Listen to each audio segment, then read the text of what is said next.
Si tu souhaites visiter le Danemark en 2025, que ce soit pour le tourisme, les affaires ou même pour travailler ou étudier, tu devras probablement obtenir un visa.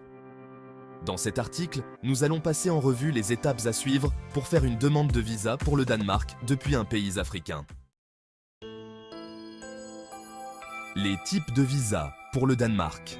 En 2025, le Danemark fait partie de l'espace Schengen, ce qui signifie que la plupart des demandes de visa se feront sous le visa Schengen. Cependant, il existe également des visas nationaux pour des séjours plus longs. Voici les types de visas les plus courants. Visa Schengen. Court séjour. Objectif: ce visa est destiné aux voyages touristiques, aux affaires ou à des visites familiales. Durée: il permet de séjourner jusqu'à 90 jours, dans un délai de 180 jours. Utilisation: ce visa te permet de voyager non seulement au Danemark, mais aussi dans d'autres pays membres de l'espace Schengen. Visa national, long séjour. Objectif: ce visa est nécessaire pour les séjours supérieurs à 90 jours, comme pour les études, le travail ou le regroupement familial. Durée: il peut être valide pour plusieurs mois, voire pour la durée complète de ton programme d'études ou de travail. Les documents nécessaires pour la demande de visa. Lorsque tu fais ta demande de visa pour le Danemark, plusieurs documents doivent être soumis pour compléter ton dossier. Voici une liste des documents communs pour une demande de visa Schengen, court séjour, et un visa national, long séjour. Documents pour un visa Schengen, court séjour. Passeport valide. Il doit être valable au moins 3 mois après ta date de retour prévue.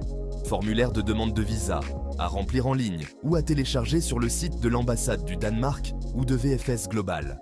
Photos d'identité récentes. Elles doivent respecter les normes de l'UE pour les visas Schengen. Preuve de moyens financiers. Relevé bancaire des 3 derniers mois, fiche de paie ou une lettre de prise en charge si quelqu'un finance ton séjour. Réservation de billets d'avion aller-retour. Il faut prouver que tu as des plans de voyage bien définis. Preuve d'hébergement, réservation d'hôtel ou invitation d'un résident danois. Assurance voyage, Schengen. Elle doit couvrir les frais médicaux et d'urgence jusqu'à 30 000 €. Justificatif supplémentaire. Selon ton motif de voyage, il peut être nécessaire de fournir des documents supplémentaires comme une lettre d'invitation pour les visites familiales ou d'affaires. Documents pour un visa national, long séjour. Lettre d'admission. Si tu es étudiant, tu devras fournir une lettre de l'établissement danois. Contrat de travail. Si tu viens travailler au Danemark, présente une copie de ton contrat de travail. Preuve de ressources suffisantes. Montre que tu peux subvenir à tes besoins pendant ton séjour, comme des relevés bancaires ou un garant financier. Où faire la demande de visa pour le Danemark? En 2025, la procédure de demande de visa se fait principalement par l'intermédiaire des centres de demande de visa VFS Global ou directement auprès de l'ambassade du Danemark, selon ton pays. Centre VFS Global. VFS Global est un partenaire officiel des ambassades du Danemark dans plusieurs pays africains.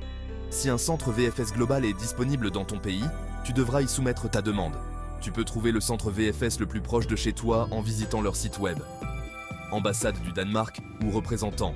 Dans les pays où le Danemark n'a pas d'ambassade, tu devras probablement soumettre ta demande à l'ambassade d'un autre pays Schengen représentant le Danemark.